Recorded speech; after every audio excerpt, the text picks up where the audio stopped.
Pada akhirnya Anies harus pilih yang mana? Pantaslah bila kemudian Anies bingung. Susah ya jadi Anies ya. Jadi gubernur bingung, jadi cawapres bingung. Mainan burung. Sebenarnya yang patut dibingungkan Anies itu yang utama adalah kepastian terbentuknya koalisi yang siap mendukungnya dulu. Koalisi yang telah melewati PT 20%, ambang batas 20%, sehingga pencapresannya akan menjadi kenyataan. Ini kan belum sebenarnya ya. Koalisinya aja belum, masih ribut soal cawapres kan. Kebingungan selanjutnya adalah bagaimana nasib Formula E di KPK. Bila terindikasi merugikan keuangan negara asik kan? Dan ada pelanggaran hukum, jangankan memilih cawapres pendamping. Nyapres pun belum tentu bisa kesampaian, bos. Jadi tiga pihak ini kan saling melengkapi ya, saling ketergantungan. Dan kami melihat bahwa menghargai aspirasi ya usulan dari Demokrat yang mengusulkan Mas Ahaye. Saya kira beliau sosok pemimpin muda ya yang energik dan saya kira prestasinya juga ada.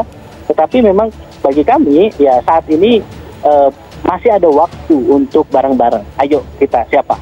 Kita target menang, oke. Tetapi sosok siapa yang kira-kira bisa melakukan perubahan bangsa ini yang lebih baik? Jadi.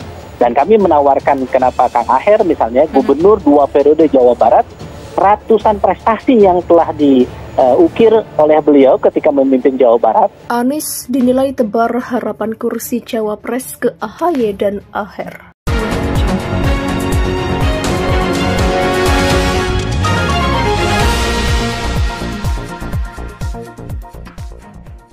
Anies Baswedan sama-sama memberi harapan kepada Ketum Partai Demokrat Agus Harimurti Yudhoyono dan Wakil Ketua Majelis Syuro PKS Ahmad Heriawan atau Aher untuk bisa mendampinginya sebagai Cawapres 2024. Tebar harapan Anies itu dinilai menjadi urusan yang rumit.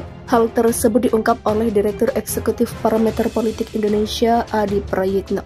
Dia menyebut hubungan Anies dengan Ahaye dan Aher bak terlibat dalam cinta segitiga. Ahaye dan Aher sama-sama diberi harapan ketika Anies ketemu Ahaye, keduanya mengklaim punya chemistry dan kecocokan yang sama. Ketika Anies berjumpa Aher, keduanya juga saling berbalas pantun. Sangat terlihat ketiganya terlibat dalam cinta segitiga. Sama-sama berebut jadi pasangan Anies. Problemnya Anies memberikan harapan yang sama ke Ahaye dan Aher, kata Adi. Adi menyebut kondisi tersebut akan membuat Anies menjadi serba salah. Menurutnya, jika Anies pilih Ahaye mungkin PKS mutung tak terima. Tapi ketika Anies pilih Aher, maka Partai Demokrat yang akan kecewa. Rumit ini urusan, bisa-bisa Anies tak memilih keduanya dan memilih figur alternatif untuk menghindari deadlock politik. Masalahnya jika memilih figur lain, apakah PKS dan Demokrat ikhlas? Ini yang belum terjawab sampai sekarang. Demikian ucapnya.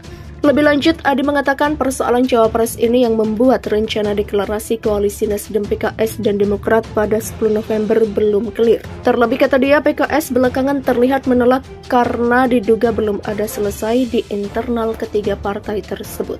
Apalagi mulai beredar isu model deklarasi yang berbeda antara Nasdem dan Demokrat. Infonya, Nasdem mengusulkan deklarasi bersama 3 partai tanpa harus ada cawapres. Sebaliknya, Demokrat menawarkan deklarasi bersama 3 partai wajib ada cawapres definitif pendamping Anies. Demikian ujarnya.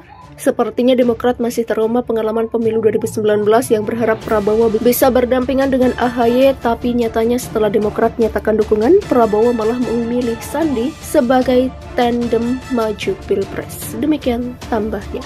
Adi cukup memahami jika Demokrat dan PKS berebut cawapres pendamping Anies. Ada 2 tujuan mengapa PKS dan Demokrat berebut kadernya menjadi cawapres Anies di Pilpres 2024. Pertama, PKS dan Demokrat ingin mendapatkan efek ekor jas karena pemilu dilakukan secara serentak. Kedua, PKS dan Demokrat ingin membuat katup pengaman agar pemilih mereka tak hijrah ke Nasdem.